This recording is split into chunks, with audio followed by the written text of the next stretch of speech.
Hello, my name is John Carroll, and my goal in this video is to provide a summary of the last 8 weeks of a Christian worldview and contemporary living class. The summary here will provide the relationship between a Christian worldview and how Christians live out their life in the world. What is the effect of one's worldview? And specifically, a Christian worldview. A Christian worldview, by definition, is a comprehensive conception of the world from a Christian standpoint. One's worldview determines how they live in the world. Orthodoxy will determine orthopraxy. So what one believes will determine how one lives. Ortho meaning straight. Straight teaching will produce straight practice. And so one's worldview informs their actions. In fact, the only thing that one truly believes is what they actually live out. Anything that one does not live out is merely a concept or an idea. It's not truly something that they believe. A Christian anthropology. A Christian anthropology goes to the basic level of one's worldview. It shows them how they see not only the world, but how they see themselves in the world. How they see man's place in the world. What is man's place in the world? The optimist will tell us that man is basically good and getting better, and that man is on an upward path toward becoming a more full and more perfect expression of humanity. A pessimistic view will say that man is bad, man is inherently evil, and that men are getting worse. And they will use examples from Scripture like, evil men and seducers shall wax worse and worse. However, Jesus' view of man was drastically different. And Jesus' view of man is important because Jesus is the man. He's the quintessential man. So what is Jesus' view of man? Jesus' view of man is neither that man is good, nor that man is bad, but rather that man is lost. He doesn't see man on an upward path. He doesn't see man on a downward path. In fact, Jesus sees man on no path at all. Matthew 18 and Luke 19 tells us that the Son of Man has come to seek and to save that which was lost. So, if man is lost, what is the solution to man's problem? The solution to man's problem is Jesus Christ Himself. He comes to seek and to save that which is lost. And the way that He does that is because, according to John 14:6, Jesus Himself is the way. I am the way, the truth, and the life. So that Jesus is the solution. He is the way to all of man's lostness. Jesus is the answer to every lost condition of man. Wickedness and darkness has man blinded, but Jesus says, I am the light. Sin has man imprisoned, but Jesus says, I am the door. Sin has man spiritually dead, but Jesus says, I am life. So that every way in which man is lost, Jesus posits Himself as the solution to man's lostness. He is the way. Now this is how a Christian worldview sees man or sees himself within the world. What about the world itself? A view of origins. How does a Christian worldview view the origins of the universe, the cosmos, or as Isaiah 44:24 calls it, all things? How a Christian sees all things is that Yahweh, God of the Old Testament, is the creator of all things. He is the reason why there is something rather than nothing. This is what evolution, this is what Darwinism, this is what naturalism can never answer, is the question of why there is something rather than nothing. But the answer to why there is something rather than nothing is because there's a God who stands apart from, transcendent to, above the universe, that has created all things. This comes from the cosmological argument. The idea that everything that begins to exist has a cause.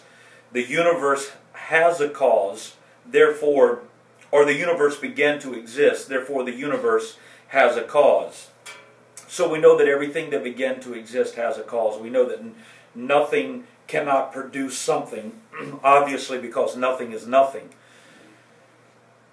The universe has a cause. The majority of science, it's almost unanimous among scientists that there was a moment of singularity, commonly called in the scientific community the Big Bang Theory. So everything that begins to exist has a cause. The universe began to exist, therefore the universe has a cause. The universe could not cause itself because it's mindless. It doesn't have the capacity to initiate action. And specifically because in the beginning there was nothing.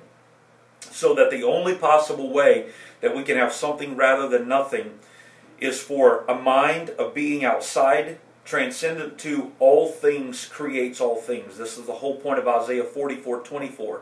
Thus saith the Lord thy Redeemer, he that formed thee from the womb, I am the Lord that maketh all things, that stretcheth forth the heavens alone, and that spreadeth abroad the earth by myself. So that everything that exists in one of two categories, the creator of all things and all things.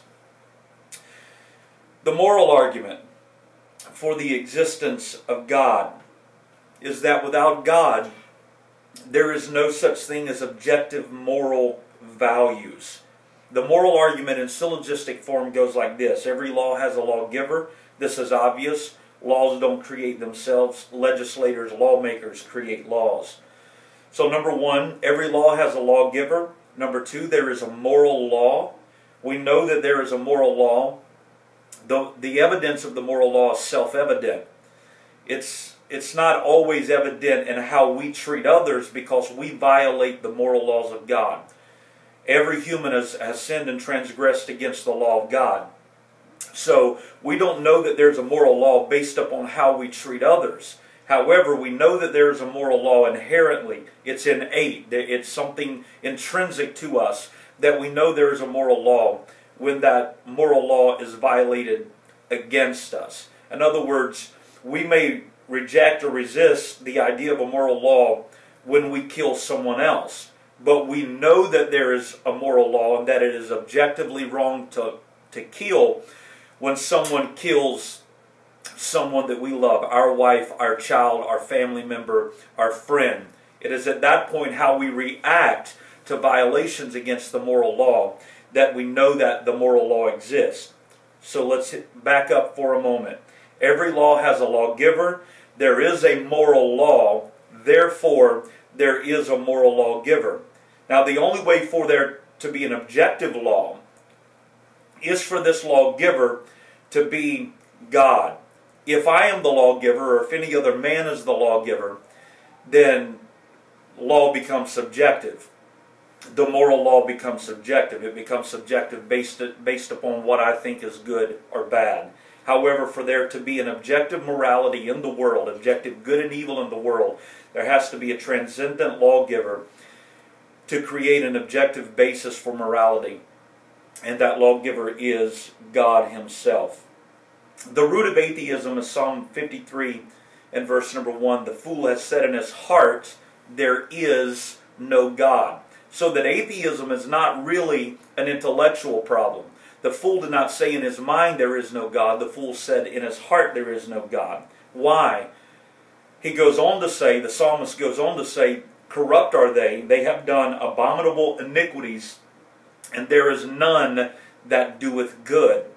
And so the reason why they say there is no God is because they are immoral, they are abominable. And if they admit there is a God, then they admit there is a morality that's grounded in an objective basis to which they have to submit their ungodly behavior. So rather than submit to an objective lawgiver, they deny the lawgiver and they become a law unto themselves.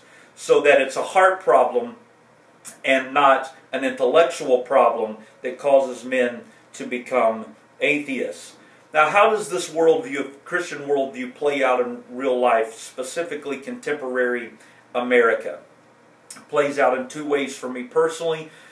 First of all, the issue of homosexuality. My Christian worldview, based upon the commandments of the objective lawgiver, Yahweh himself, God of the Old Testament, manifest in the New Testament as Jesus Christ, has commanded us not to participate in homosexual behavior.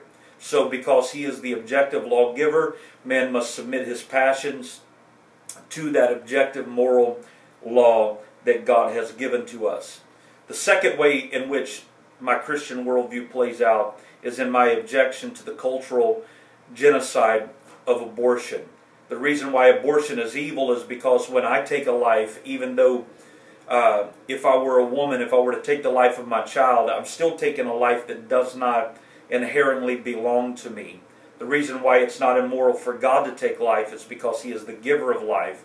We are living out God's life that he breathed into us. God breathes into us the breath of life and we become a living soul. So when God takes the life of a child, it's not murder or immoral because he's simply reclaiming his own life. However, when I take life, I'm taking a life that does not belong to me, that's ontologically, existentially distinct from me, has the ability to exist apart from me. This is not true of humans in relationship to God, because it is in him that we live, move, and have our being. Acts chapter 17 and verse number 11. So in conclusion, God is why there is something rather than nothing. God is the objective grounding for objective morality, and that belief in the existence of God causes me to live out that faith in ways that counteract the culture, that are in stark, in many cases, resistance to the culture. This is the summary of my finals paper for contemporary worldview and our Christian worldview and contemporary living.